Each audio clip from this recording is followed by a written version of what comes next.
Wednesday, March 5th, 2014, Energy and the Environment Committee to order.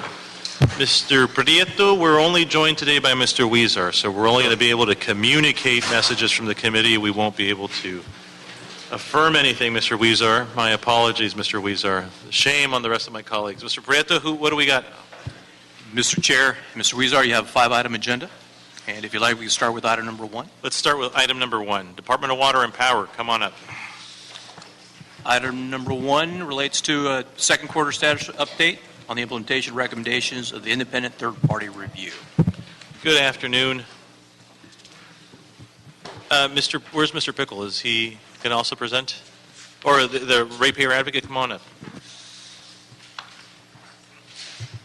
All right. Mr. Lieber. Good afternoon. Phil Leiber, representing the department. I'm the Chief Financial Officer, and this is our second status report on these matters. Just to introduce the topic, after the last rate action in the fall of 2012, the Council adopted a number of measures that were really homework assignments for the department for us to improve our efficiency, address a variety of issues, many of which were brought up in the Ratepayer Advocates report. So these are a total of 10 items that the Council felt it important that we come back in periodic reports on how we're addressing these issues. So my report today will go through and generally provide an overview that on all 10 of the measures we're making, in my opinion, a good amount of progress. And I can walk through these if you'd like. Please do, and as you begin, help us understand just sort of when we had our first report. This is the second one. We're not quite on schedule, but we will proceed on schedule. When was the first one, and just give us a little background. So the Council adopted rates in September of 2012, and along with the adoption of rates was this motion that indicated we should come back on a quarterly basis to address these issues. We gave our first report in March of 2013. It was a comprehensive written report, and we did come before the committee to provide a summary. We are coming back today for our second report. As you had indicated, we need to be a little more timely, so from here on out we are prepared to come back quarterly. Thank you. With respect to the individual items themselves, they span a number of issues. Some have to do with the structure of our rates, others have to do with matters that will affect the overall level of our rates. Others are just good utility practice to ensure that we're looking out for the interests of ratepayers. So the first item regards the level of our rates. It requires that we conduct negotiations with labor to find common ground that allows for greater flexibility to contract out effectively and bring salaries and benefits closer to other utility providers. And on this item, we're pleased to report that in our view we have had good progress. The IBEW contract that was adopted by the Council last fall was really unprecedented in the Department's recent history, in that it provided 3 years with no cost of living adjustments. It addressed certain matters with respect to contracting out, making it a little easier for the utility to do more of that. It reduced entry-level salaries for over 34 common classes that are used in both the city and the department. It added a second tier for pensions so that all new employees would be receiving a less lucrative pension, and together all these items would save the department over $450 million over this contract period. So what's good about all of this is it directly reduces the amount of rate adjustments that we would need to seek in the years ahead. So on the water side, rates would be about 2 to 3% lower over the next 3 years, and on the power side, about 2% lower than they otherwise would be without these reforms. So, with respect to that item, we think we've made good progress. The second item, there's two. Actually, the second and third item don't relate to the level of the revenue requirement, but how those costs would be collected from customers. The first item suggests that we should take another look at our entire restructuring, or our rates, and consider restructuring them once legal considerations allow. We agree that a simplification of our rate structure would be in the interest of our customers to help them understand how we recover our costs. We will be looking into that in close consultation with the city attorney. Our view is at this time we would keep the existing structure in place, but we will provide a full analysis of that concurrent with any future rate action.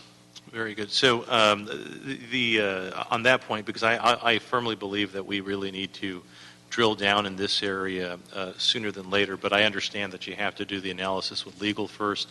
And the timing, just to talk out loud here for a second, would be that whenever a future rate hike is proposed, and it doesn't seem as it's imminent, and you can correct me if I'm wrong, but concurrently we'll be having this conversation as soon as you all come, or the commission comes with a recommendation for a rate hike. Is that right?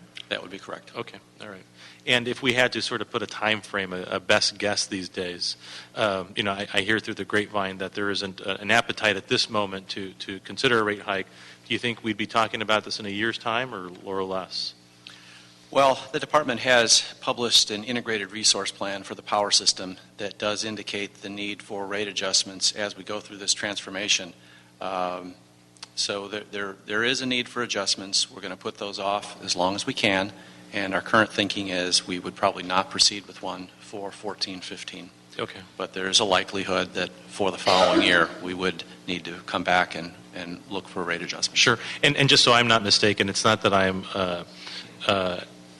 excited about putting off the conversation. I'm eager to have it, and I think sooner better than later, because as we've talked about before, there's a real cost associated with deferring, and the lumpiness that we have with our rate structure only, I think, gets further exasperated. So I would hope that that you all would hopefully before with the next quarterly report help us understand where we are with the legal analysis, so we can begin to really start tackling this, because I think putting it off isn't necessarily good news, but I think it's necessary for us to do our due diligence to make sure that we have the best conversation when the time comes. So that's 2B. How about 2C? 2C requests that we conduct a formal cost of service study in order to prepare for future power rate restructuring. So this is an item I've indicated as on track, because we've done a lot of work in this area. We did retain a consultant last year. We have a draft study. It will need to be refreshed and updated as we get further towards an actual rate action. But this is one we will be absolutely prepared to have this cost of service study as part of our next rate action. And again, understanding that a lot of this is tied together. Before that point, though, the ratepayer advocate would have an opportunity to opine on that. So is that happening concurrently, or is that happening sort of you all have to do your due diligence here and then the RPA would have a... We've adopted, in consultation with the Office of Public Accountability, a consultative process so that there's going to be no surprises. By the time the department comes forward to start a formal rate action, we will have been working with Dr. Pickle and his staff really from day one on all of the issues, including this one. Perhaps as we go through these, Phil, I have comments on each of them. Please. Oh, okay. Why don't I make comments at the end? It'll save going back. Yeah, there we go. So we'll get caught up. Let's go back to then 2A then, Dr. Our comment on 2A is, well, one, they're to be congratulated on their success in the IBEW negotiations. But for next time, one piece of homework needs to be done, and that's benefits, a broad analysis of benefits and benchmarking them versus potential peers, as a piece of homework before the negotiations begin.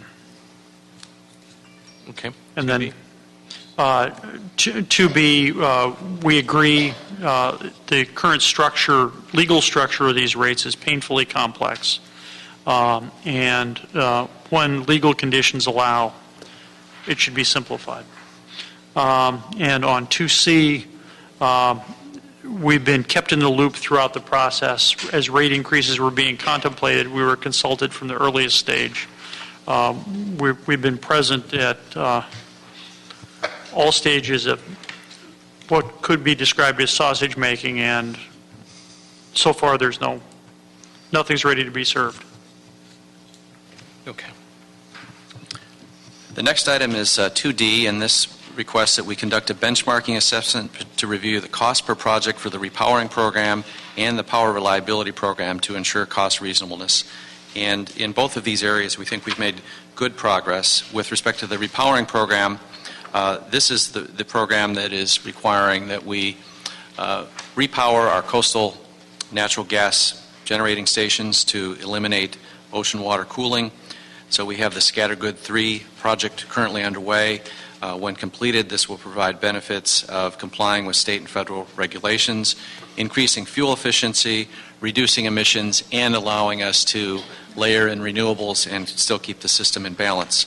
So it's an absolutely essential project, but it is a costly project. We are taking a number of measures to ensure that it is done at a reasonable overall cost. And these include the department's engineers coming up with conceptual cost estimates, having a third-party review of our work, ensuring that there's a competitive procurement process, and as a test to see whether those things have actually are working and producing good results, our overall cost for the Scattergood 3 repowering is about $730 per kilowatt hour, and that compares pretty favorably to a benchmark of $673 per kilowatt hour. All these plants are somewhat different, so you can't do a perfect benchmark, but we believe, given the conditions on our site and the fact that we have to keep the unit up and running while another plant is built in the close vicinity, that this price is pretty in line with market expectations. We agree on that component. I think what's important on the OTC components, once through cooling repowering program, is to track as this investment process moves forward, so that we continue to benchmark things as we're moving forward. With respect to the power reliability program, this program, to ensure that we're getting good value for our money, we have priorities and targets in the areas of distribution, substation, transmission, and generation. We've conducted a number of external reviews of this, one in 2006, another in 2012. Those were both conducted by the Electric Power Research Institute, industry experts who do a lot of work in this area. We've also completed a more recent study in December of 2013 of the program, and we are working with the Office of Public Accountability on metrics. They have asked some very legitimate questions. How much has been spent? What exactly have we gotten for our money? And going forward, they'd like to see very, very comprehensive metrics. So this is an area that we've made progress on. Before we come forward with another rate action to provide any additional funding in this area, we do expect to have a very solid foundation for our request. One of the components of benchmarking that may need to be tweaked is to identify some of the reasons as to why there's been a relatively low level of investment versus expectations in this area. They're having a hard time scaling up this program. The next item is 2E, and this also uses the word benchmarking. Here we are to identify opportunities to contract out and explore potential savings, including benchmarking of staffing and outsourcing levels against utility peers. So I've classified this item as ongoing. We've made some progress here, but we've got a lot of work ahead of us. We have started a benchmarking study in the joint system, so this is all of the support services outside of water and power. That study actually started in late 2012, and it's being finalized now. It's covered areas such as financial services, customer services, fleets, facilities, again, everything outside of the core water and power operations. The larger work that lies ahead of us is to tackle water and power. We have, over the years, conducted a number of industry surveys. We've got some good data on a number of metrics, but as to the area of, are our staffing levels appropriate? Do we have more or fewer people in a variety of areas? That work lies ahead. So we, in response to the council motion, the mayor's request, and our board's directive on this, in January, we have come up with a plan. We have an RFP out for a consultant to come in the next months to really help us scope out this effort. It's going to be a comprehensive effort. We want to make sure it's done right, that we get good results at the end of it that we can make use of. When do you expect to be able to sort of present the RFP, and I imagine that would go before the commission, and there'd be a conversation as to sort of the scope of service and et cetera, et cetera. When's that? You said a couple of months. When do we expect that to take place? We're going to be bringing on a consultant to help us scope out this effort to draft a good RFP. So that person should be on board, I would say, in weeks. Okay. The effort then to actually get the consultants in to help us with the full effort would be months later. We do have a fairly lengthy procurement process, unfortunately. This is going to be a substantial effort in terms of time and cost, probably at least a $2 to $3 million effort. And again, we want to make sure that the benchmarking is done comprehensively and that we get results that we can really make use of. We've participated in some high-level surveys in the past that really don't give us the granularity of information that we ultimately are going to need to drive actual changes and reforms. Very good. So clearly ongoing item. Dr. Pickle? Phil's stolen most everything I had to say on this. All right. You said almost, what's the part he didn't? Just underlining, we need to get this RFP out and get this underway for those key water and power components of DWP. The second element of this question brought up the issue of contracting out, and in the last RPA report on power rates, they did some very high-level comparisons of the amount of contracting out DWP does compared to some other utilities, and suggested that we needed to do more work in this area. And that is something we will do. I do want to just point out that we do a fair amount of contracting out in a variety of areas. Presently, it's for unique or peak jobs or where expertise is not available in the current workforce. And just some examples in the power system, about 20% of the vegetation management program is contracted out. For the power reliability program, about $223 million over a 3-year period, out of about $500 million total, will be contracted out for replacing underground cables, overhead conductors, and related structures. $713 million Scattergood 3 repowering program that I made mention of, about 89% of the project budget is contracted out. And overall, in the power system, about 46% of the capital budget is contracted out. So we do a fair amount, and we'll be looking for other opportunities where it is appropriate, permissible under the labor MOUs, and cost-effective for ratepayers. And the concern is sometimes disputes over contracting out rules seem to stall outsourcing efforts. So we should try to highlight those and be prepared to delve into the issues when necessary. The next item is 2F, and this one requests that we review overtime expenses allocation as well as the department's contractual requirements that have an impact on overtime. So I did make mention on the first item that there has been a change in the Memorandum of Understanding with IBEW that does give the department a bit more flexibility in contracting out. There was a requirement that in an area where contracting out will take place, people work at least 10% overtime. That was relaxed to 5% for non-field areas. With respect to how we're doing on overtime, I want to emphasize that every utility works overtime. It's part of the operation, a 24-hour and a need to respond to emergencies. There will be overtime. So overtime is not necessarily a bad thing. It can be more cost-effective than bringing on new staff. But over time, over the last several years, we have reduced, particularly in the power system, our overtime from about 27% 5 years ago, and it was down to about 18% in fiscal year 11-12. It's gone up a bit in the last couple of years, and that is largely because we had intended to bring on some additional staff to help in meeting these mandates and other requirements, and that's been a slower process than we had hoped for. So we've had to have our existing employees work a bit more to pick up the slack. So presently, the power system is, last year was about 20% overtime, and this year we're tracking at about 22%. So it's approached historical levels, but still is a bit lower. And according to the report, it's below what was budgeted. Is that right? Overtime itself is actually exceeding the budget of last year and this year, but when you look at labor costs as a total, we're still below budget. I see. So Okay.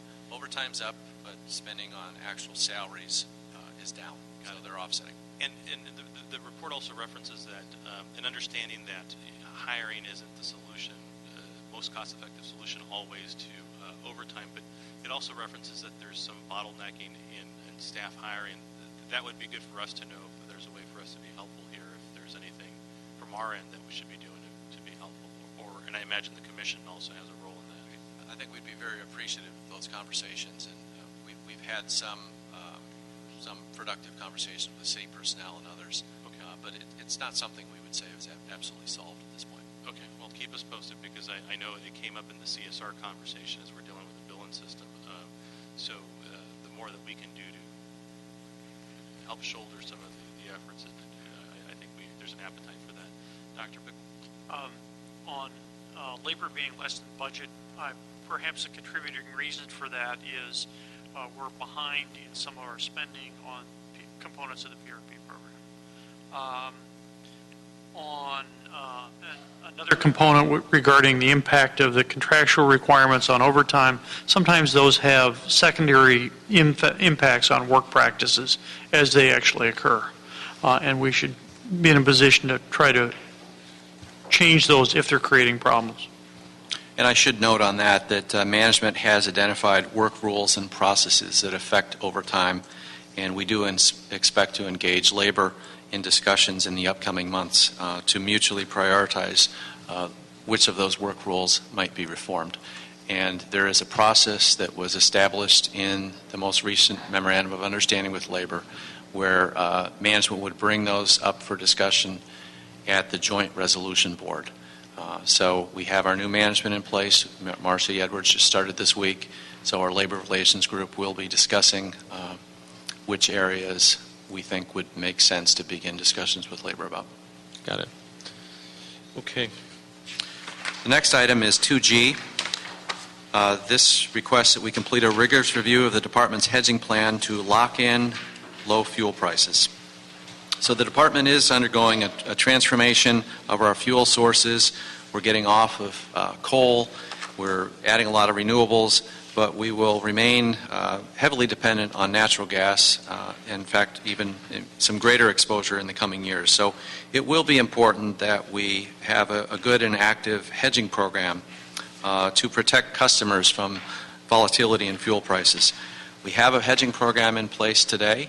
It has not been active in the past couple of years, adding new hedges. That's something we need to get back to. As we look at the current year, our natural gas needs are about 48% hedged. That drops off in the coming years. It's about 35% next year. So we are actively looking at increasing our hedging probably to a minimum of 50% 1 year out. So we have a fuels manager who's going to be actively looking at this in the months ahead. We, in the past several months, hired a consultant to help us conduct a review of our hedging program. We've had hedging authority for over a decade, but the circumstances under which that program was put in place have changed. It was initially put in place to ensure that the department had a required level of financial stability because we didn't have the ability to pass on in a timely manner increases in fuel costs. Our ECAF charge was capped.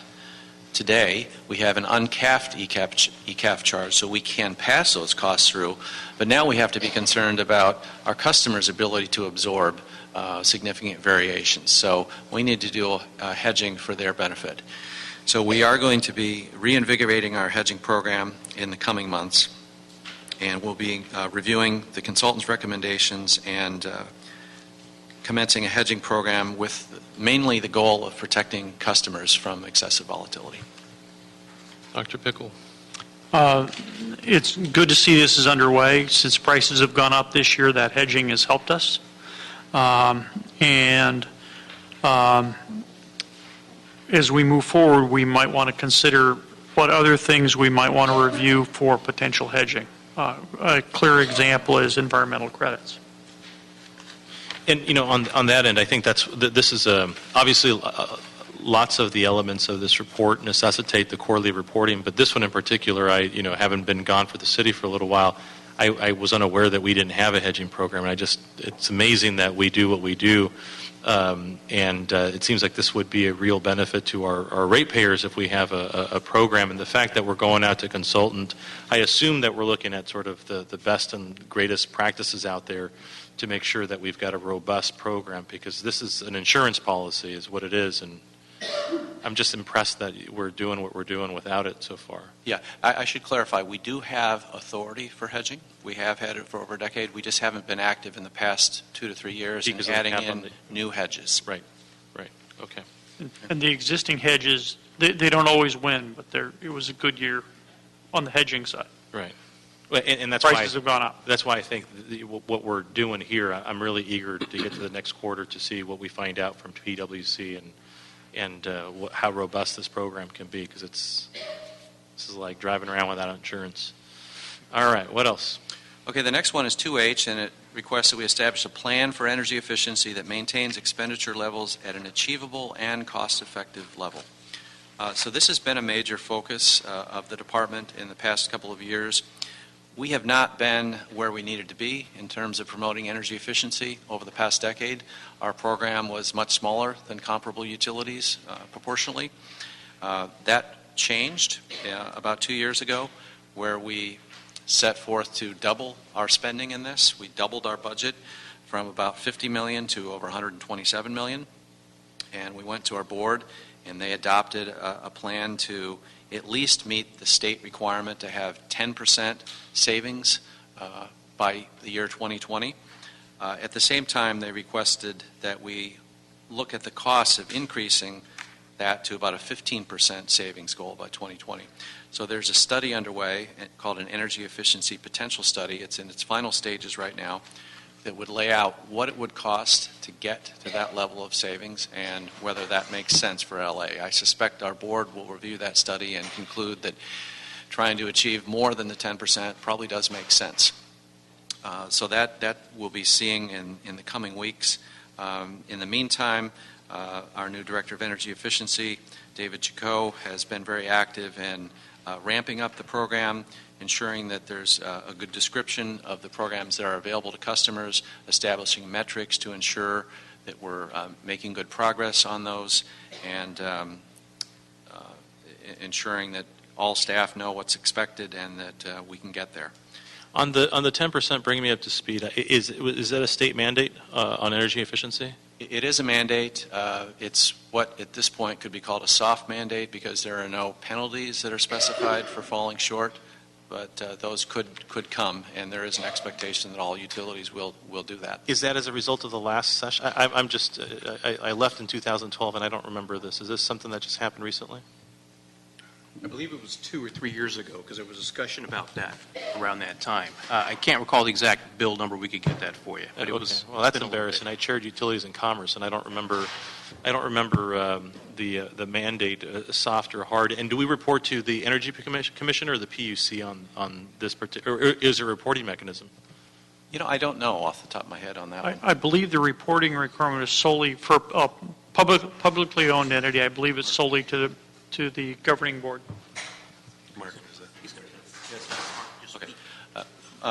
Mark Sedlacek, who oversees energy efficiency, just indicated that it's a reporting to the CEC, but you can clarify that as well. And we have Mark Sedlacek from Environment Efficiency report on an annual basis, and then every 3 years of our potential study.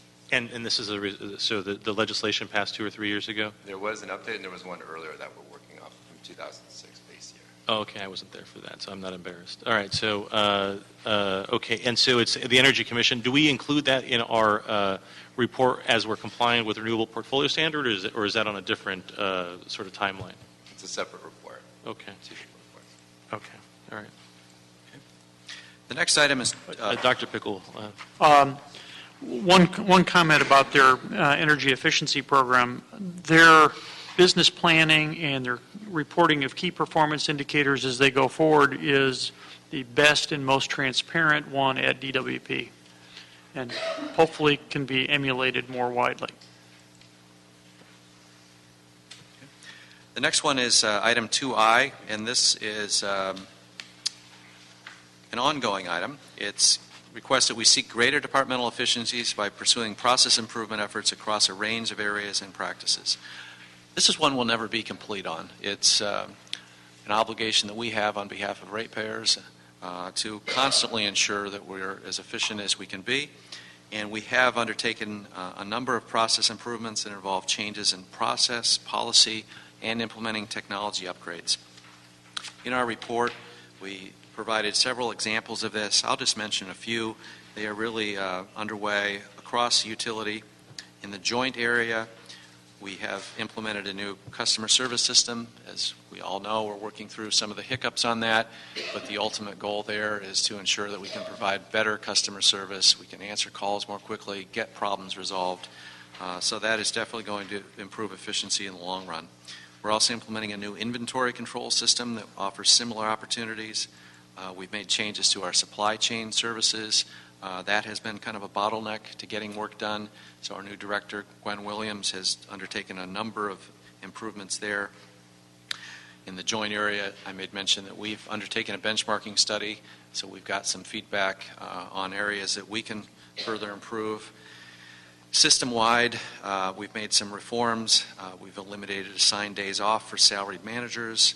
Our staffing levels have been well below the budgeted level, and we've tightened requirements for use of sick time. On the power side, we have developed an integrated human resources plan that lays out exactly what mandates and requirements we're going to face and how those should be staffed. We have provided, we've been working on a number of key performance indicators across power to track our progress in meeting key goals and our efficiency levels as well. And I made mention of two external assessments on the power reliability program to ensure that we're spending that money as wisely as possible. We also have a number of items in the water area that I guess I'll just mention a couple of them. We've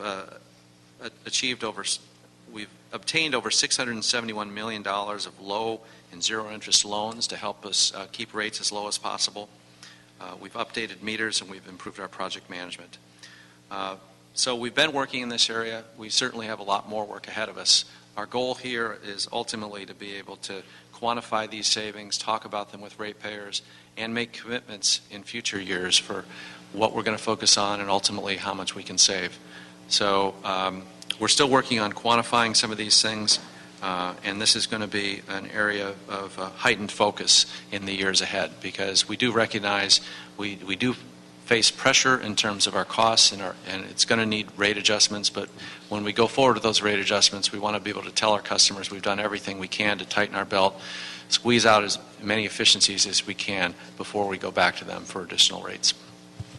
Dr. Pickle. There are these studies being done across such a wide range of areas. They would probably benefit from a comprehensive, standardized approach, at least at a high level, for the potential savings and for the focus of improvement efforts. This is really sorting out a whole bunch of improvement opportunities. It has to link with benchmarking activities. It's ready, aim, fire, and this is the aiming process. You know, we could clearly spend a lot of time in this area here, so we'll drill down on information as you all come back quarterly to see if we can identify, opportunities and hear about the successes, hopefully, that you all will be realizing. 2J. 2J is the final one, and this requests that we provide a semi-annual report to the Mayor and the Council regarding the status of our Renewable Portfolio Standards Program and its impact on rates. This is one we feel we provide quite a bit of information presently. It may be in different places, and maybe there is some value in kind of pulling it all together. So we wanted to kind of have a continued dialogue on this one. But we'll point out three sources of information on RPS that we presently provide. We currently report to our board every month on the status of our RPS program. So it indicates where we are in terms of meeting the percentage goals, what projects have been used or are in the pipeline to help us get there. We also provide reports quarterly to the board related to our pass-through rate adjustments that recover the costs for the RPS programs. And changes in those RPS costs often are highlighted as some of the reasons for changes in the ECAF rate. So, for example, in the most recent report, natural gas costs have gone up, but that's been offset in part by lower costs on our RPS projects. And then finally, anytime we come to our board with a new RPS project, we have been indicating the rate impact of going forward with that particular project. So those are sources of current information, and we kind of stand ready to have a discussion about whether there's additional value and a different form of reporting here. Their reporting in this area is fine from our perspective, but I do have a couple closing comments. Okay. This long list of items was part of the quid pro quo for the 2012 rate increase. And a component of that was to review this quarterly, not annually. So I'm really pleased to hear you would like more frequent reporting on this. And DWP has been very generous in sharing drafts and working with this report, or working with us on this report. But the approval process specified a joint report, and I think as the duet sung here shows, we'd probably be better off if we did a joint presentation of this material. Very good. Well, we will, let me underscore too, and we talked about this when we briefly the other day. I'd like to see this on a more consistent basis, and I know that we will do that. So I'm excited about that. I do have a couple of questions that I want to drill down on just a little bit, understanding that this is the first quarterly report, and there'll be opportunity to make up some ground here for the long list of questions that I've got. But I wanted to sort of highlight on some of the efforts, at least since I've been here, that I've wanted more information on, and I wanted to see where they fit here. And I will just talk about a few. Last fall, we heard a lot of testimony, and my introduction to the committee was trying to get caught up as quickly as possible through all of the good work that you all have done. But some of the things that really rang out, especially in terms of the MOU that we ratified, was a real need to begin to quantify the work rules, side agreements, et cetera. And, that I imagine fits into one of these categories here, but instead of revisiting that section, where are we on sort of putting together that universe of information, and where are we on setting a queue to understand where we should be at least looking to potential savings, if not as sort of putting a pin in items, so this way when we do have the opportunity to meet with our labor partners, we can begin to start addressing some of these things. Where are we on that list? So our labor relations function has taken the lead in identifying the various elements of work rules, terms in the MOUs, et cetera, that do have an impact on overtime and other potential areas that could result in cost savings. So they have prepared draft lists. The things that need to happen from here on out are they need to brief our new management. Marcy Edwards just started on Monday, so she needs to meet with them and review this list and then develop a strategy for prioritizing which items we think are most fruitful and productive to begin conversations with labor. The last MOU did have a provision for having a continuing discussion on these matters and an approach to getting them resolved, and that is to bring them to a joint resolution board. That is a two-part process. It's not a public discussion, so we do have to be sensitive about those ongoing discussions. But that is kind of the next step. So we have a list.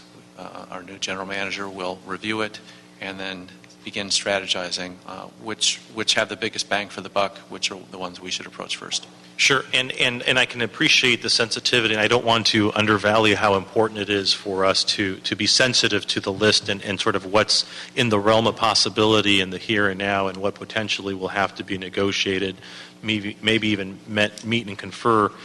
So we have the ability to go into a closed session if we have to do that sort of thing, but I am eager to understand sort of where we are, and I absolutely respect the fact that we have to allow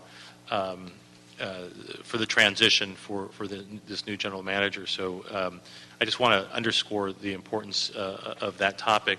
I also want to talk a little bit about energy efficiency, and it's not necessarily for us to have to decide today, but I'm just wondering, you mentioned that the studies are underway, it seems like, to figure out what it is that we're going to realize in energy efficiency. My gut says that is the best bang for our buck to do that sort of thing. And part of me wants to start talking out loud about a energy sort of standard that we should have in the utility, understanding that you've got these soft goals that have been presented by the legislature. But I'm wondering if the commission. Good afternoon, Mr. LaBonge. I'm wondering if the commission historically or recently has had conversations about actually adopting a standard and putting together some goals for us to be 5% energy efficient, 10, 15. Help me understand a little bit of the history there. Is there anything in recent history that is a goal, either mayor's office or council or commission? There has been recent discussions in this regard. So as part of the adoption of the current year budget, the previous board was presented with a plan on energy efficiency, and the message that staff took back was that we shouldn't be aiming for just the minimum that the state's requiring. The board was very interested in seeing if we could do more because they shared the sentiment that you expressed, that this is quite likely to be a very cost-effective way to meet the overall energy needs of the city. So they indicated they'd like to aim higher than the minimum.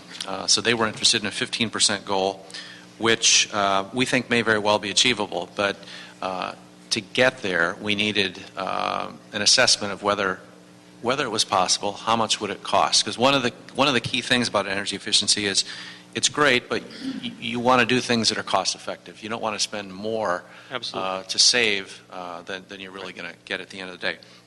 So this would be a very comprehensive study that is nearly completed that would identify how much potential is out there, where is it at, and how much would it cost us. So we're going to be going to the board with that study in the coming months to begin really firming up our plans. Should we be aiming well above the 10%? Sure. Well, absolutely keep this committee in mind. I know that there's a huge interest in it, and certainly from my perspective, it's something that I think we ought to hardwire into how we operate. I mean, it's the first thing in any loading order for any utility, and we know that we need to do it, but I sort of, once the dust settles around some of the issues and challenges that we've got, I'm very interested in trying to figure out how to really put some hard targets to that.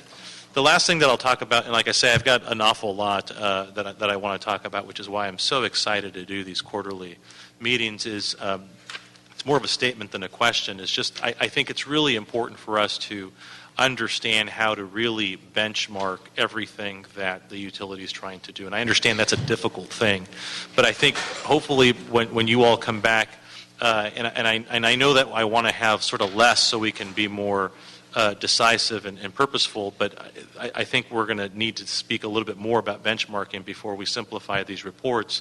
I really would like to understand sort of what the cue is for benchmarking. What are the areas that have the potential to give us the most bang for our buck, and how do we normalize that? Because I think, and it's probably a little bit of the pride that I've got in Los Angeles, I think this utility is very, very unique, and so normalizing sort of the information that's out there in this sector to DWP, I'm really, really interested in how we do that, so this way we are fair in our deliberations and hopefully fair in trying to understand where we're going to realize some efficiencies. And I don't think that I've got a good sense for what that is yet.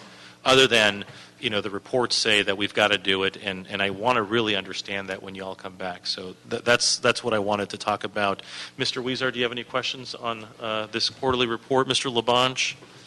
I just, I believe in Cliff Notes, and if you had a one-sheet, put all that most important stuff in the future, just a one-sheet report, but then you could have a nice 7, 12-page thing. I just see what your challenges are, what's going on. I was in with Public Works on a sanitation street cleaning issue, so I apologize for being late, but I think this is really important to quarterly and tell the story of what you're doing. And the other thing, too, I want to just say this, Mr. Chairman. We should remind people, whatever Los Angeles Department of Water Power average cost to the ratepayer is. Do you have one of those, Mr. Ratepayer Advocate?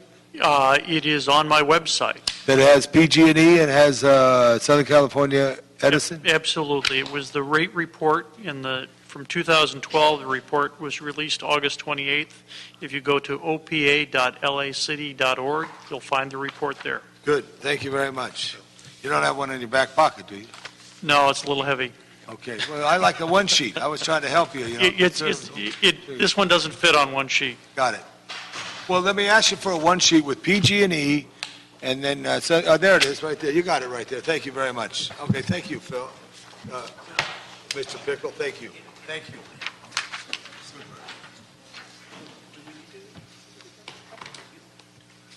Very good. Very good. Hearing there are no speaker cards on this, right, Mr. Prieto? That's correct. All right, very good. Hearing and seeing no objection, we'll go ahead and move this unanimously to the City Council so that we can acknowledge and memorialize that we're doing these quarterly reports, and we'll see you, well, sooner than the quarterly report, but we'll see you back on this thing soon enough. Thank you very much. All right, item number 2. Item number 2, DWP and CAO reports relative to authorization to issue up to $522 million in power system revenue bonds. Here we go, members. $522 million. Okay, so each and every year, the department anticipates needing to access the bond market to fund a substantial portion of our capital program. So this is really a very routine request that we're making here. It was contemplated in our budget, and we will be making a similar request each and every year. The power system capital budget this year is $1.56 billion.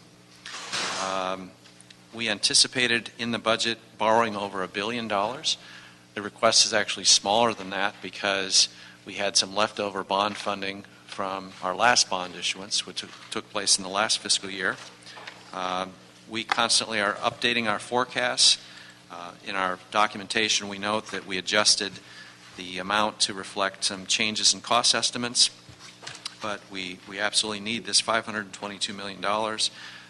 Going forward, we expect to rely on external borrowing for about 2/3 of our capital program. The remaining 1/3 is collected directly from ratepayers.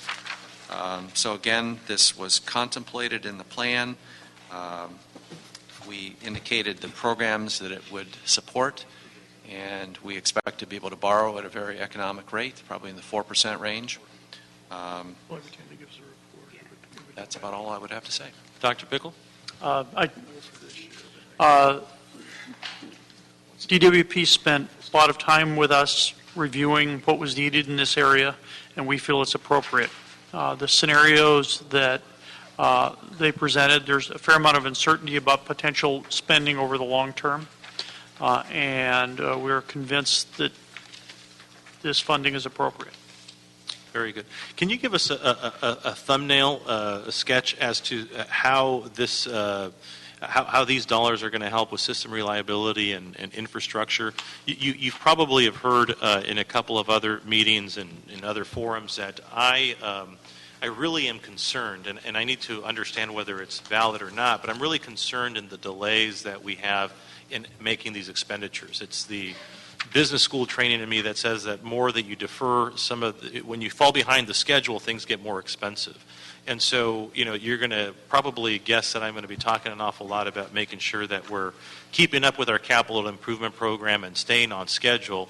So help me understand what these dollars are going to do, just sort of at the high level. Okay. About half of the budget is related to our power supply replacement program. Half of the $522 million? Half of the overall capital Okay. budget, but you could probably say about half of the budget, this, okay. bond funding as well. So half of it is related to rebuilding the local power plants, the Scattergood 3, the Castaic modernization. A substantial portion is related to acquiring renewable resources, the Pine Tree Solar Project, the long-term transmission development, and the Barren Ridge Transmission Project. A substantial portion of it is related to our energy efficiency program. We use bond funding to support that program. Those are expenditures that have a value for many years. It's appropriate to bond fund those. So about half of the overall dollars are related to power supply replacement. About a third is related to the reliability program. So this is replacing the aging poles, cross arms, underground cables, transformers, etc. And the balance, probably 15%, is related to a variety of things: automated meter reading, fleet, improvements to various generating stations, and customer service and IT. And so in the sort of menu of things necessary to make sure that the system is reliable and the infrastructure as well, that schedule, I mean, if I had to Mr. Labange's point, sort of go to one place to understand that information, where am I going to find that? Is that going to be in the IRP? Is there a schedule somewhere that says where we are with a timeline in terms of what needs to be, understanding that a lot needs to be done? How do we know that we're running on time here? With respect to the reliability program, as I had mentioned, we are going to be working on improved performance metrics to see exactly what we're committing to and what we're actually getting done in a given year.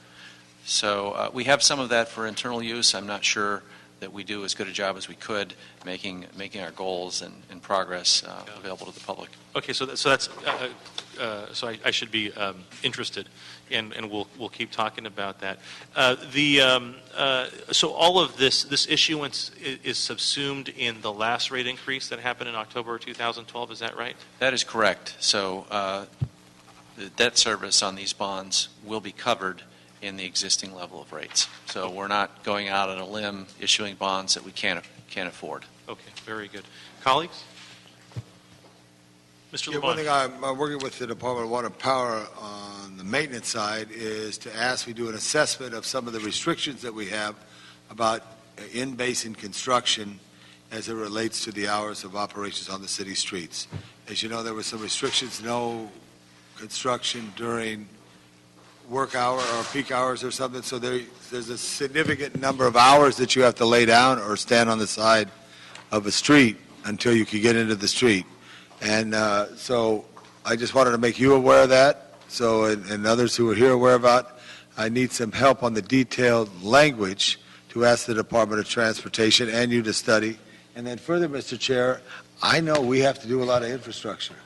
But I also know the frustration when often people come upon an intersection that's being worked on. I would like to ask, and this was another bigger ask, the Department of Transportation either create a position as a flag person in the street or a traffic directional, which may be at a lesser cost. I know right now on some big jobs you do hire DOT traffic officers at a higher rate. But if we're going to get the infrastructure done, I think we need to have help in the streets and also have time to get into the street and do the work, because it is impactful. And then you have to button up early because you have to prepare the street. So we should look at those things with transportation to say if it's a major highway or whatever, these are requirements, or if it's not and there's alternatives, maybe not, because we're not going to get the work done unless we make an exception. I think we're slowing the workforce is anxious to do the work. There's not a problem there, but when they have to sit, kind of lose your motivation. Yeah, no, I think those are really Yeah. valid points. I'd like to work with you on that, Right. and Mr. Prieto, I know, has taken copious notes, because I think with budget season upon us, there's an opportunity here to understand if we're doing as much sort of synergy between the agencies. Because Right. when I'm driving around like you are, I recognize that there are contractors doing some work, and I don't know who they're doing it for. Is it DWP? Is it Street Services? And we want to make sure that we're communicating, that the work's getting done and moving traffic at the same Yeah. time. So I think there's something there. Right, I haven't talked to Ms. Edwards, but I did talk to past general managers. I wasn't successful, only because it didn't get down the pike, but I believe the Department of Water and Power should possibly hire, and is there a city attorney here on this committee at all? Should hire transportation engineers from DOT, house them at Department of Water and Power, JFB, or wherever it is, so you could, sometimes it takes weeks to get plans that are 5 blocks away, and if I think we work on top of each other, we could serve the city better. And I think that's something your management should look into. Do you want to contract? I believe the airport department did that with some of the inspectors of contract ad, and the CEO knows a little about that. It happens frequently throughout the city. Yeah, but I think with water and power, we should say, okay, let's go shoulder to shoulder and help out, because I think there's nothing frustration from a business standpoint, too. And I know Mr. Garcetti, the mayor, is pro-business, as we all are, but sometimes there's a backlog up at a counter due to other things, and people can't get the work done. Let's find a way to help people, help the departments do their job. So maybe if you could look into that, and we'll ask the CLA to draft a motion to fully investigate it and send it to your committee, as well as, because you're the biggest, the water's the biggest, and so important. I just got another water job that's a Sycamore trunk line, impactful on Sunset. You guys are ready to do the work, and we want to make sure it is, and I'm sure that's going to happen in the next 10 years as we're an older city. Councilmember Labange, I think the department would be very appreciative of your efforts and the efforts of this committee to re-examine the balance there. Obviously, ensuring good flow of traffic is critical in the city. I just saw the news story today. Again, no surprise, but LA's got the worst traffic in the country. So it's understandable why these restrictions were put in place, but we think it's certainly worth reviewing because we want to get that work done as efficiently as we can, and we think that the current limitations do hinder our ability to get that work done quickly. Did you read that whole story? I didn't read the whole story, just saw I the know it said it's the worst traffic in the best city with the best public utility, but they misspelled DWP. I'm kidding you. Well, all right, so getting back to the item here, we'll go ahead and unanimously approve the DWP's request for authority to issue the $522 million in power system revenue bonds in order to finance a portion of the power system capital budget, without objection. Item number 3. Item number 3, Department of Water Power Report and Ordinance relative to the establishment of design-build criteria in connection with the Barron Ridge Renewable Transmission Project. DWP staff and CAO as well. And the ratepayer advocate. DWP. John Dennis, Director of Power System Planning. This item before you today is for the design-build ordinance pursuant to Section 371B of the City Charter to allow for the engineer, procure, and construct of the Barron Ridge Transmission Project. This is a 65-mile transmission line that begins just north of Santa Clarita at our Haskell station that's being built as part of this project, and it proceeds northeast direction up to about 20 miles just on the north side of the Mojave, city of Mojave. And so this here will be subject to a request for proposal process where there'll be competitive bidding and allow the competitors in the RFP process to provide both design and construction activities for this. You have the map. And so basically, Eric Hartman has our map basically showing the route that has been approved through our environmental impact report. The environmental studies have been done. The route has been selected. And so we are in the process of needing this ordinance to allow us to use a design-build process. Very good. Can you tell us a little bit about, so you can see the line and the route, what generation is it going to transport to Los Angeles? So that location up there, it'll bring in a combination of our existing hydropower from up in the eastern Sierras, from our old generating stations up there on this line that we currently have. This is a parallel path to that line, but this will also bring in renewable energy from the north down to the south.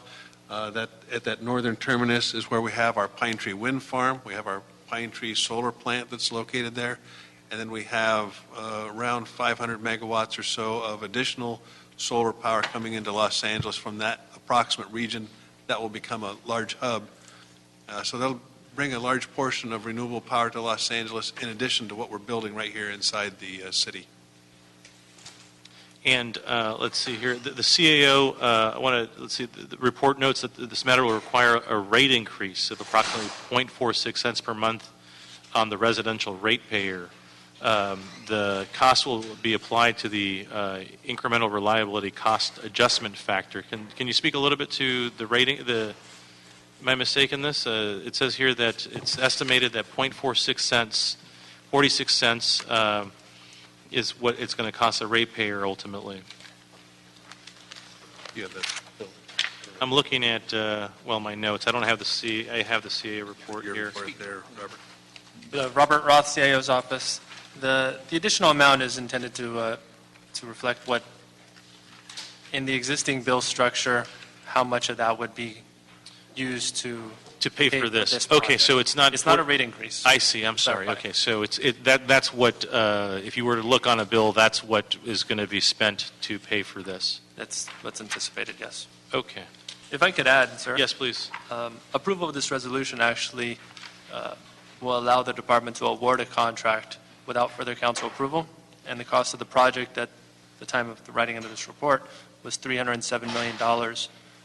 As such, we have a recommendation number 3 that requests the department to submit a report detailing any cost of this project to the mayor and council at least 45 days prior to an award if that amount exceeds their estimate of $307 million. It would allow for more consideration by this body to... that's going to be in my instruction. I'm going to want to, if we exceed that, for y'all to come back and help us understand. But just so and I apologize to my colleagues who I'm sure are already familiar with this, but can you help me understand what the incremental reliability cost adjustment factor is and when does that get tickled? We were talking about the complex rate structure, legal rate structure. That's one of the components of that complex rate structure.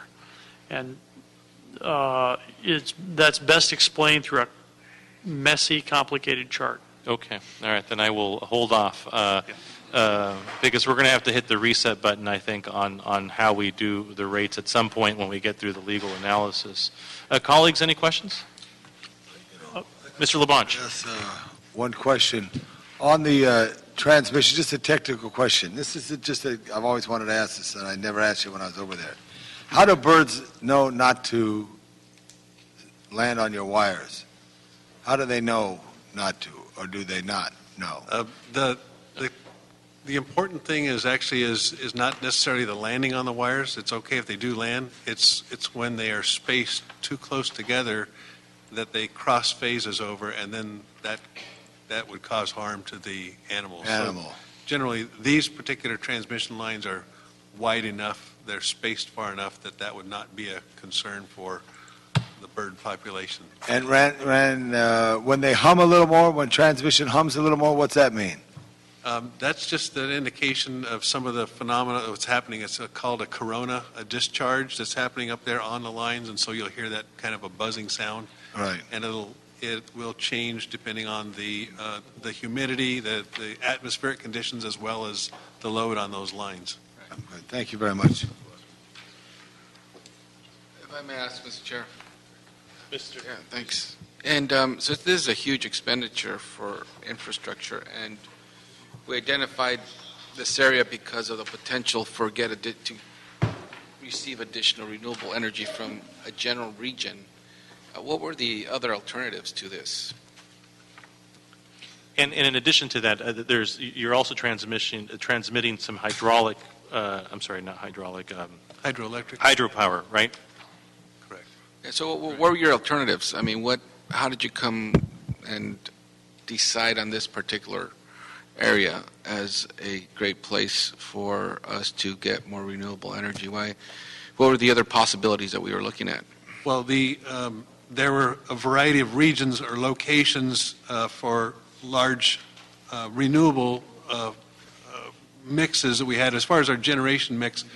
Large in part as far as our wind farm, our wind resources largely were filled as far as our interest at this time, and the next stacking order is to look at solar. And so as we look at the acreage and what's available to us and opportunities as we've done some requests for proposals and finding the least cost, best fit, this became a region that we had resources already and where we're able to put staff as well as so that we can long-term to operate and maintain those facilities. So as we've seen, this is a good hub for LA, as we have already some solar assets right there. We have embedded in and between our wind farm in that location. We have also some resources as far as our water system in that location with the LA Aqueduct.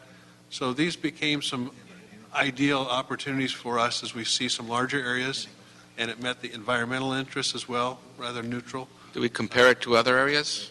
Yes, they were. I don't have What that. other areas were we looking at? As far as regions are concerned, other opportunities would be farther north as far as looking at other locations even outside of the state or the likes of that. But with electrical losses and the nature of the solar, the attributes of solar in this particular region are very, very attractive because of the low cloud cover and the high solar days. So this becomes a very good location for that. So as we purchase some of this energy, would we receive or go out to request for proposals on whoever might be selling us this energy? And so are we already deciding by the mere fact where we're building capacity for our transmission lines, who will qualify for future opportunities for us to purchase energy? And the only reason I'm asking this is because now we may be, and correct me if I'm wrong, I'm just kind of thinking out loud, we may be obliged to purchase energy from a certain area that their price point may be higher than we would like, but now we've spent so much money in the infrastructure there that we have no other choice but to purchase that energy from that area at a certain price point that we're... If I can, as far as the commitment to stacking this particular transmission line, if you will, kind of filling the pipe of this new transmission line coming in, we believe that we have, as part of our publicly presented, our integrated resource plan, we have the locations and the stacking order that's necessary as we work towards meeting the state's goal of 25% by 2016 and then 33% by 2020, and we have placed ourselves in the queue to do that particular work and line those jobs up. And this is part of what Phil Leiber has mentioned about our monthly reporting and quarterly reporting to know where those assets are at. But the bottom line is that we have what we believe are competitive and attractive prices to inject those solar projects or renewable projects into this transmission line at those locations. And LA has stood in that queue to get queued up and meet the FERC requirements for interconnecting to our transmission line. Mm-hmm. So all I have to say is we have worked together as a team with both our renewable portfolio standard as well as our transmission planning and design to make sure we dovetail those and they're timed properly, so that essentially by this particular project, what's crucial is we get this kicked off by about the last quarter of 2015 for construction, and then by the mid-2016 timeframe, it's in service, and then we meet that 2016 target. That's the CAO. You're from the CAO's office, right? Yes, sir. You understood my question, right? And do you agree with that answer, or I'll say that this transmission path certainly commits the department to there will be advantages to developing other projects along this path. Yeah. And as much as comparing to other sites, we don't have information about that. Yeah. And more research would be necessary to know about that. Was the CAO able to research whether, independently verify, or even the ratepayer advocate, whether this is one of the best catch basins for the type of portfolio and renewable energy we are trying to achieve, or did we compare it to others? What was that process like? I think an enhancement to the CAO's recommendation of a report back will help answer those questions. the CAO proposed a report back if costs exceed $307 million, 45 days before any award. We'd recommend that, based on further information on cost that they might get in the award process, that they report back with an updated cost-benefit analysis as part of that report back on potential cost. And at that time, we'd have much more specific information on cost to do that cost-benefit analysis, and it can address your concerns at that time. Do we have that in our, are we adopting that recommendation, Mr. Chair? No, but I mean, we can certainly adopt that. What I was going to propose is that that we approve the request for the design build, and also to report back if the costs were to exceed the $307 million.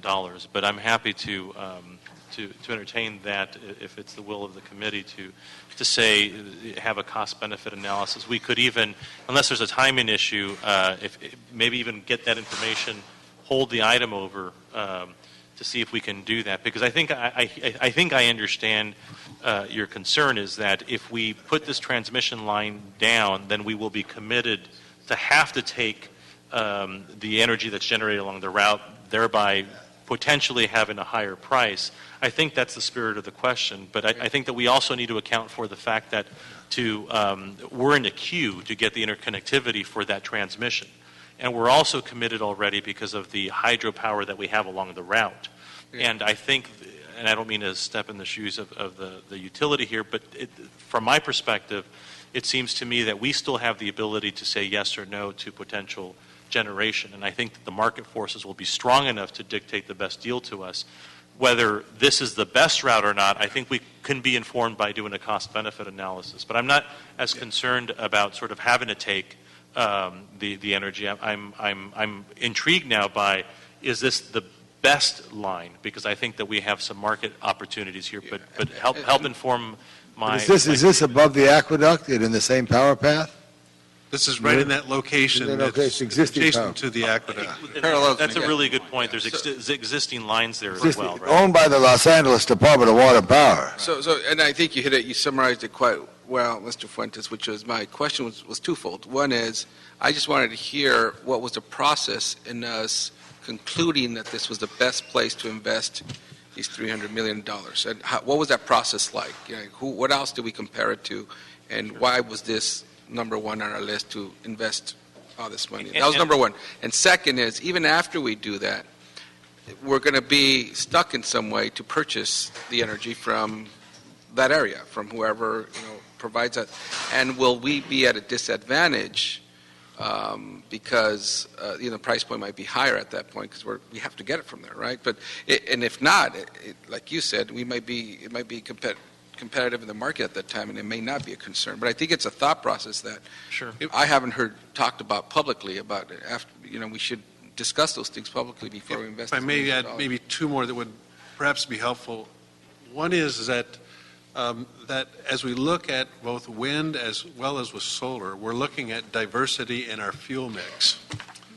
And it may sound odd, but the reality is that the sun doesn't shine in the same locations at times, and so we believe that a region in this location, if we have a diversity of wind, like in the Pacific Northwest as we do, and in this location as well, and even up into the Utah, this is a good mix for us and healthy for us to diversify our portfolio, just like we used to with the fuel. And in the same way with the solar, those attributes of about the range of around 600 megawatts or so of solar and 400 to 600 in that range is a healthy element in this location. And we have already competitive bids as well as work underway for those to interconnect to this location. So all the solar projects that are out there have gone through a competitive bid process, and they have been identified and are moving forward or have been awarded to do that work in this location. So we're not subject to some other pricing structures at a later time. This is all working together to meet those intermediate goals. Makes sense. And then fill our queue that we're interested in that region. And beyond that, our appetite then diminishes greatly after that as far as an interest is concerned in building anything more out. So we're not beholding to a particular location after this is built out, the pipeline is in place for us. And Mr. Weezer, to either affirm or assuage your concerns, the Energy Commission years back under Governor Schwarzenegger already told sort of the market where these zones are going to be. I mean, they mapped out extensively where the resources are going to be. So that's why I feel comfortable that the market forces are going to be at play, and we're not going to have to take. I think there's going to be a lot of competition on what we take. But the question about whether this is the best sort of route, for me, was easily answered because we have existing infrastructure, not just the hydrological, the hydropower, but we also have 2 lines that already run on this public right-of-way and this easement. So for me, the Pacific intertie there is there as well as our own. so we already have assets there, and I think we omitted that at the beginning, which would have been helpful. I picked it up. I looked at the map. I saw 58. I've been up there. So we got 2 lines there. But you would get this, when we built the rail lines to the west, Right. You invest in that infrastructure, right? But they came to San Francisco first. Yeah. You gotta understand when we're going to San Francisco, the real estate values on those lines, around the rail lines, went up. Right. And we may lose leverage with those real estate barons to negotiate with them for the better price point for energy because, we... I got that. But it will work it out. That's why there's Arcadia and Sierra Madre all the way down to Pasadena. But I got that. I understand that explanation. We've already got those competitively bid packets. We kind of get a sense of what they're going to be. So even whether or not we build this, we're already negotiating on something, right? Yes. Okay. And it was well said, with the existing transmission line, we're building out in those right-of-ways or adjacent to it, so it's least disruptive in that corridor. Which Mr. Labange pointed out, and I think that helped here. So if there's no objection, I'd like to be able to recommend that we approve the proposed ordinance that establishes the criteria for this design to build Barron Ridge Renewable Transmission Project using the competitive sealed bid proposal method, because that's the recommendation, and also to have the department report back detailing the cost of the project to the mayor and the council 45 days prior to the award of a contract if the contract amount exceeds the $307 million project estimate. And if there's no objection, that will be the order. Very good. Thank you so much. Thank you. Item number 4. Item number 4. DWP and CAO reports relative to authorizing payments of up to $200,000 for DWP's administrative budget for the Mojave Generating Station. Good afternoon. Good afternoon. Eric Tharp, Director of Fuel and Power Purchase. The item before you today is the annual budget for the co-owners at Mojave Generating Station. We're one of 4 co-owners of this facility. We're the smallest co-owner. Every year we bring this before you. This is the lowest budget we've ever had. The decommissioning at the site has been completed. The major work that's going to be done in 2014 is to close some groundwater monitoring wells that have been there on the site. So that's what it is. Can you help us understand what activities are going to be taking place at the site? The major activity is environmental monitoring at the site. There is some security issues at the site, so there's some personnel to maintain security and access control. But the facility is a non-operating facility. All of the buildings have been torn down and awaiting further disposition of all the owners as to what we want to do with that site in the future. Very good. Members, any questions? Hearing and seeing none, we'll go ahead and approve the request to have the utility pay its portion of the administrative expenses up to $200,000 related to the Mojave Generating Station maintenance activities. Okay. Item number 5. Thank you. Item number 5, your last item. DWP and CAO and City Attorney reports an ordinance relative to authorization to enter into contracts and financial transactions for the purchase and sale of environmental credits and RECs. Good afternoon. Mark Solachek from DWP Environment and Efficiency. My name is Brad Packer, and I work in the wholesale group of Department of Water and Power. Robert, in the CAO's office. Okay, I'll give a short overview. LADWP is subject to various emission credit programs under federal, state, and local regulations and the California Renewable Fuel Standard. In order to comply with these regulations on an as-needed basis, we need to purchase allowances. And what this proposed ordinance would do is provide our board the ability to delegate to the general manager the authority to enter into transactions for the purchase of these allowances. Currently, we have to use a procurement process where we have a limited number of brokers, and this would provide us more competition. We would, in addition to not being stuck just on a typical procurement process with one or two brokers, we could expand it, whoever would sign the standard terms and conditions of the agreement, and then actually we could have bilateral transactions with people who have the actual credits. So overall, it would reduce the cost to the city. In terms of controls in place, there would be the Energy Services Risk Policy Committee, which is already set up for fuel transactions. They would review what would be involved in terms of any transactions for purchases, so there would be oversight. The second thing is in terms of who we would work with, there would be a credit worthiness determination by our financial services organization to determine how much we could actually purchase from them. And the third is, on an annual basis, there would be an audit conducted of this program and reported back to the board, the board, the mayor, and city council. That's a quick overview. Very good. I asked an awful lot of questions earlier, and I got them answered. I'm actually okay. Let's see, unless the CAO wants to add anything else. Well, again, in this report, we have an additional request of the department to report back. Essentially, due to uncertainty regarding the credits, the legislation affecting credits, the renewable, affecting the credits and the renewable energy credits, our recommendation is to have additional oversight, and that's by reporting back to their board. I'm sorry. To their recommendation two is to recommend that DWP submit a detailed report on a quarterly basis regarding all emission credits and REC transactions.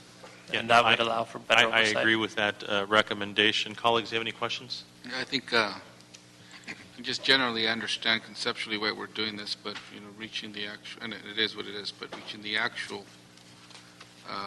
reductions other than the credits, but it's part of our state mandate, right?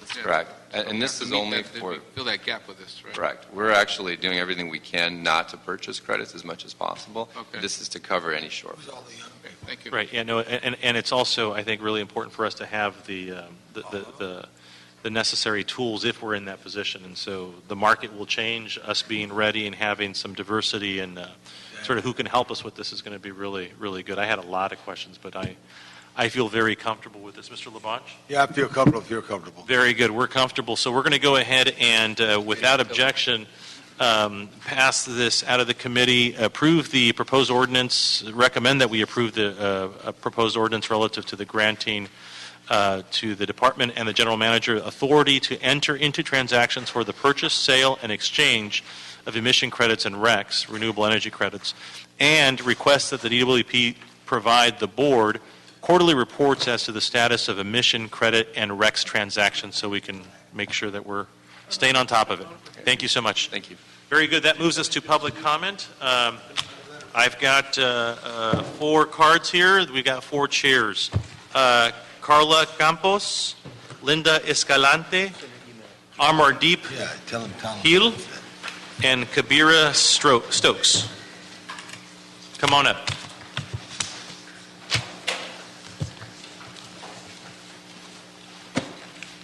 Please begin. Hello, Honorable A&E Committee members. Good afternoon, too. I'm Amardeep Gill. I work at Lane, Los Angeles Alliance for a New Economy, and I've been working with the Don't Waste LA Coalition for the past 2 years.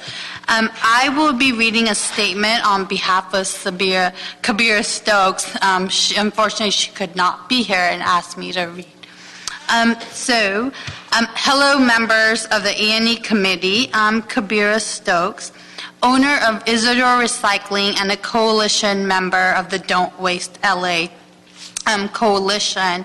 We're an e-waste recycling company, and our mission is to recycle LA's e-waste right here in the city of LA, as well as to lessen the impact of e-waste on the environment of LA.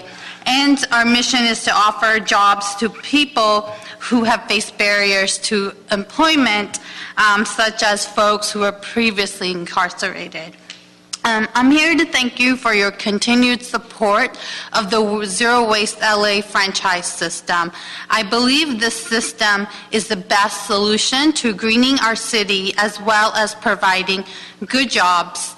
And the city's own EIR found the Zero Waste LA plan is the best, most environmental and cost-effective way for LA to become a model city for waste, model city, as well as to reduce our dependency on landfills and to create new recycling jobs. I'm extremely proud of the work that has been done and look forward to continue working together. Thank you.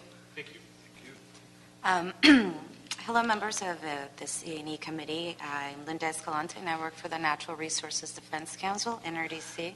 NRDC has been a consistent member of the coalition Don't Waste LA over the last 3 and something years. I'm here to thank you for all your support and hard work on adopting this type of system. The council members, as you know, in the community have all worked together on this progressive system for the past 3 years, and many, many hearings have happened to accomplish our goals to reach zero waste in Los Angeles. We're on the verge of being one of the most progressive environmental cities in the United States. So I'd like to thank you for all your work on the Zero Waste LA franchise, and we look forward to working with you more soon. Thank you. Good afternoon, E&E committee members. I am Carla Campos, and I was a sorter at American Reclamation. Some of you know my story. I was injured on the job and fired for speaking up for me and my coworkers. On behalf of the thousands of women and men who sort and haul the waste in the city of Los Angeles, I would like to thank you all for all your hard work and support of the Zero Waste LA exclusive waste franchise system. Throughout the past 4 years, my coworkers and I have raised concerns about the dangerous conditions the waste workers currently toil under, such as the lack of basic safety and health standards. That's why we are so excited to see the city take such leadership in developing a new waste hauling system that would greatly improve these conditions. We are so close to making LA a safer city for the waste and recycling workers. Our hope is that Zero Waste LA policy will be engineered within the E&E committee in the near future. Thank you. Thank you again. Mr. Prieto, are there any more cards? That completes the items for. Very good. We're adjourned. Thank you.